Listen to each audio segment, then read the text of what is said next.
Di sebuah desa kecil di Sumatera, tepat di tepi jalan tanah yang sepi dan berkabut setiap sore, berdirilah sebuah warung sederhana yang dikenal hampir semua orang. Warung itu milik Pak Muklis, seorang pria parubaya yang dikenal ramah, ulet, dan punya tangan dingin dalam meracik mie. Siapapun yang pernah mencicipi mie buatannya, pasti bilang rasanya berbeda, gurih, hangat, dan bikin ketagihan. Setiap malam, terutama selepas Isya, warung itu tak pernah sepi. Para sopir lintas kabupaten, pedagang keliling, hingga warga desa yang pulang dari kebun sering singgah sekadar menikmati semangkuk mie panas. Anehnya, tidak pernah ada yang tahu dari mana Pak Muklis mendapat bahan bakunya. Ia jarang terlihat berbelanja ke pasar. Orang-orang hanya tahu, setiap pagi sebelum matahari terbit, ia selalu menenteng sebuah karung kecil dari belakang rumah, lalu memulai hari dengan tersenyum seperti tak ada beban. Istrinya Bu Rukiah dikenal sebagai perempuan salehah, taat ibadah dan jarang bicara tentang urusan suaminya. Ia hanya sesekali menatap ke arah warung dengan wajah murung setiap kali suara penggorengan dan aroma minyak panas mulai memenuhi udara malam. Beberapa tetangga bilang, Bu Rukiah sering terlihat berzikir dengan mata sembab, seperti menyimpan sesuatu yang berat di hatinya.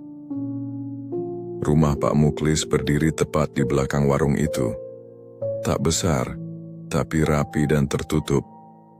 Di balik dinding kayu yang kusam, ada satu ruangan yang tak pernah terbuka untuk siapapun. Bahkan anak semata wayangnya Rahmat tak pernah diizinkan masuk ke sana. Tiap kali ada yang menanyakan ruangan itu, Pak Muklis hanya tersenyum tipis dan menjawab, tempat penyimpanan bahan mie rahasia. Namun, malam-malam di desa itu tak pernah sepenuhnya sunyi. Ada kalanya suara langkah kaki terdengar dari belakang warung, padahal jam sudah lewat tengah malam.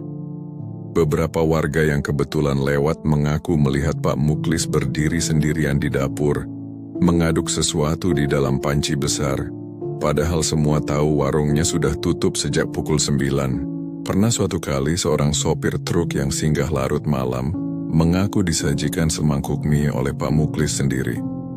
Tapi ketika ia kembali keesokan harinya untuk membayar karena lupa, Bu Rukiah terkejut dan berkata pelan, "Suamiku sudah meninggal 3 hari lalu." Cerita itu cepat menyebar. Sejak saat itu, warung mie Pak Muklis berubah menjadi semacam legenda gelap di desa. Ada yang bersumpah masih mencium aroma mie gorengnya lewat setiap malam Jumat. Ada pula yang melihat bayangan seseorang berdiri di dapur belakang. Meski rumah itu telah lama dikunci rapat oleh Bu Rukiah, tahun 2000 menjadi tahun terakhir Pak Muklis hidup. Namun bagi sebagian orang, keberadaannya belum sepenuhnya hilang. Beberapa warga yang lewat selepas tengah malam kadang mendengar bunyi sendok besi beradu panci, diikuti aroma bawang putih yang digoreng.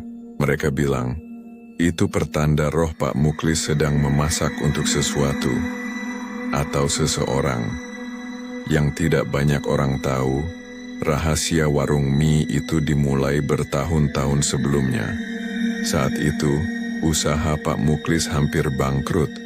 Hutang menumpuk, anaknya sakit, dan istrinya nyaris putus asa.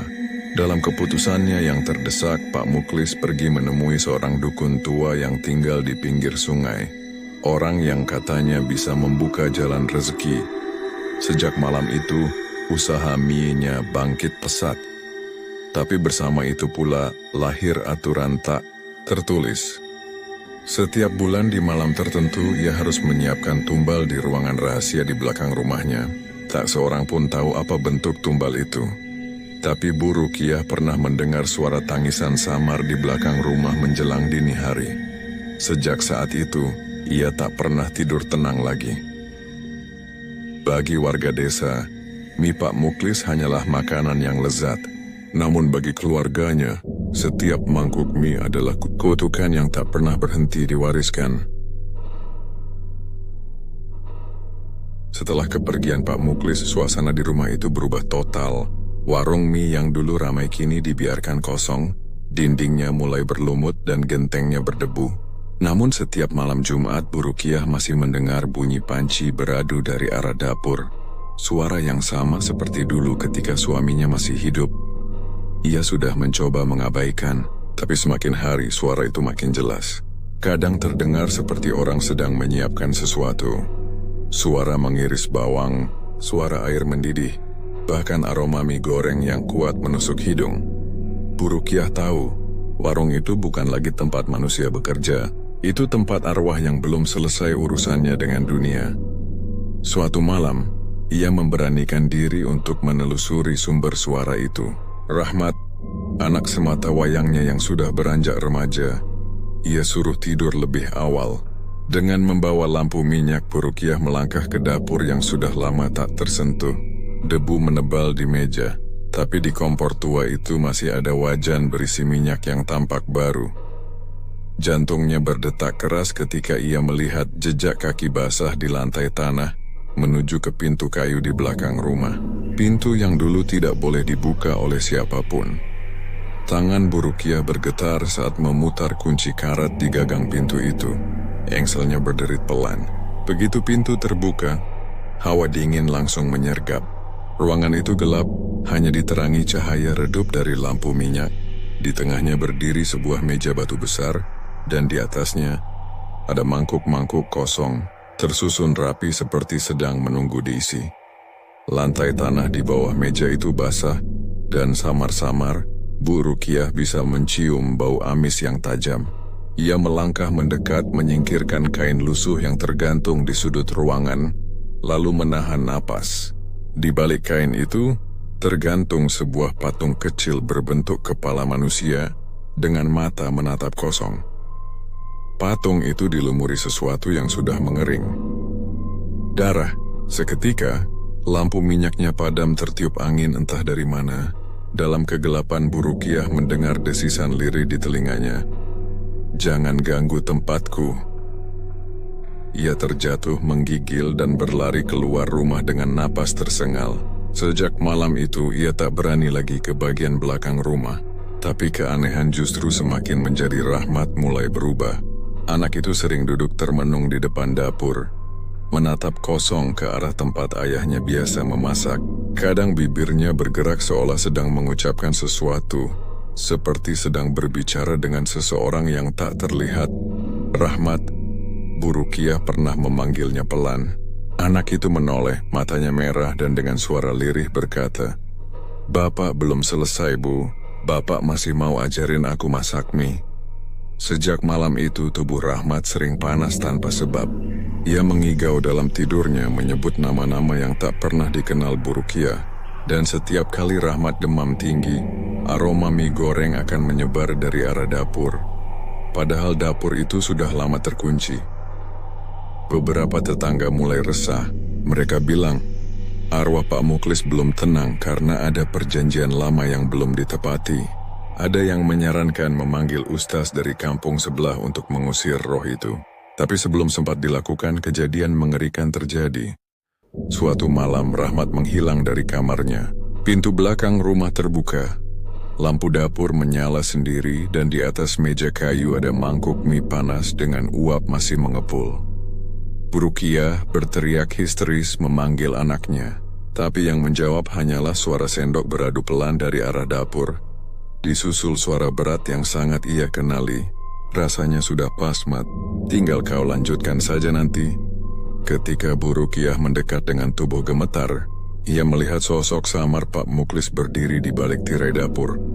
Senyumannya sama seperti dulu. Hanya kali ini wajahnya pucat seperti tepung, matanya kosong, dan tangannya masih memegang sendok besi yang meneteskan minyak panas. Ia tak bicara lagi, hanya menatap Bu Rukiah lama, lalu menghilang perlahan, meninggalkan uap panas yang mengambang di udara. Dan di meja dapur itu, di samping mangkuk mie yang kini dingin, ada sebuah patung kecil baru. Wajahnya menyerupai Rahmat. 20 tahun berlalu sejak kematian Pak Muklis. Desa kecil di pinggir jalan tanah itu sudah berubah. Rumah-rumah baru berdiri, tapi di ujung jalan yang jarang dilewati kendaraan, Warung tua milik keluarga Muklis masih berdiri. Catnya mengelupas, tapi papan nama di depannya masih jelas terbaca. Mie Muklis, resep asli sejak 1980. Tak banyak yang tahu bahwa warung itu kini dijalankan oleh Rahmat, anak satu-satunya Pak Muklis. Ia sudah berkeluarga, punya seorang anak kecil, dan tampak hidup sederhana. Tapi di balik senyum ramah dan keramahan kepada pelanggan, tersimpan sesuatu yang sama seperti dulu. Sesuatu yang tak bisa dijelaskan. Rasa mie buatan Rahmat sama persis seperti buatan ayahnya dulu. Bahkan lebih kuat, lebih hidup. Banyak warga lama yang heran bagaimana mungkin rasa itu tetap sama setelah sekian lama. Bahkan bumbu, minyak, dan aroma yang keluar dari dapur warung itu benar-benar identik. Bu Rukiah sudah lama meninggal. Sebelum menghembuskan napas terakhir, ia sempat berpesan dengan suara lemah kepada anaknya.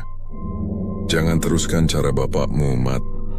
Jangan buka pintu belakang rumah itu, karena kalau kau buka, kau akan terikat selamanya.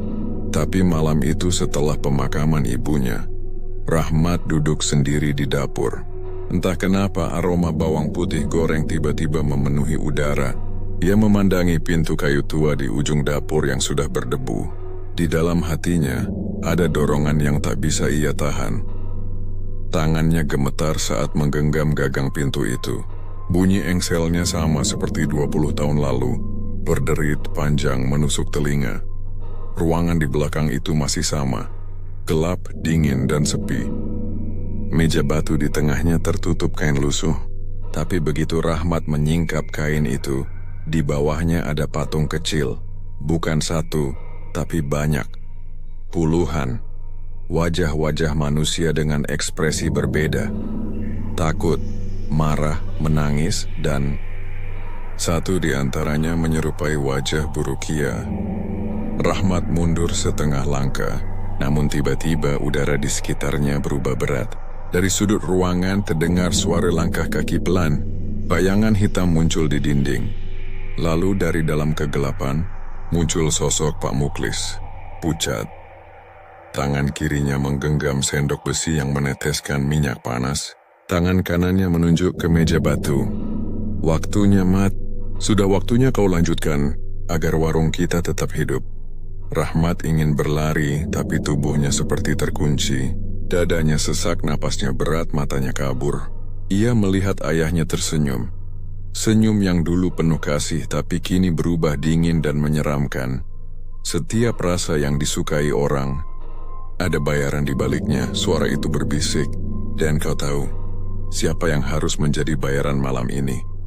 Tiba-tiba suara tangis kecil terdengar dari luar ruangan. Anak Rahmat yang berumur 5 tahun, Adit, berdiri di ambang pintu dengan wajah polos. Papa masak apa? Tanyanya pelan. Rahmat menatap anak itu dengan air mata menetes, tapi di dalam pikirannya, suara ayahnya terus bergema. Rezeki harus dijaga, Mat. Kalau tidak, semuanya akan hilang. Malam itu, tak ada yang tahu apa yang terjadi di dalam ruangan itu. Tapi keesokan harinya, warung mie Muklis kembali buka seperti biasa. Warga datang menikmati mie hangat yang rasanya luar biasa. Rahmat melayani dengan wajah tenang, seperti tak terjadi apa-apa. Namun di belakang warung Bu Jaria, tetangga lama keluarga itu, mencium aroma aneh dari arah rumah belakang. Bukan aroma mie, tapi bau anyir darah yang samar. Dia mencoba mengintip lewat celah dinding bambu, dan matanya menangkap pemandangan yang membuatnya mundur ketakutan. Di meja batu itu tampak sebuah patung kecil baru, masih basah, dan wajahnya menyerupai Adit, anak kecil itu. Sejak malam itu, setiap malam Jumat, orang-orang yang lewat di depan warung mie Muklis mengaku melihat dua sosok di dapur. Satu pria dewasa mengaduk panci, satu lagi sosok tua dengan tangan pucat yang berdiri di belakangnya. Dan setiap mangkuk mie yang disajikan dari dapur itu selalu terasa terlalu lezat untuk dijelaskan, seolah di dalamnya ada sesuatu yang lebih dari sekadar bumbu. Warung mie Muklis kini menjadi legenda, dan mereka yang tahu kisah sebenarnya tak akan pernah berani makan di sana lagi. Karena di setiap uap mie panas yang mengepul dari dapur tua itu, masih terdengar bisikan lirih dari dunia lain. Rezeki harus dijaga, meski dengan darah sendiri. Warung mie Muklis masih berdiri hingga kini, tak banyak yang tahu siapa yang kini memasak di dapurnya setiap malam. Tapi kalau suatu saat kau lewat di desa itu dan mencium aroma mie goreng di udara, berdoalah, semoga itu hanya angin, bukan tanda seseorang sedang menyiapkan tumbal berikutnya. Jika kamu suka kisah ini, jangan lupa like, share, dan subscribe channel Abdan Story, biar kamu gak ketinggalan cerita horor terbaru yang lebih menyeramkan setiap minggunya. Tulis di kolom komentar kalau kamu pernah ngalamin hal serupa. Mungkin kamu juga pernah mencicipi mie dari warung seperti ini.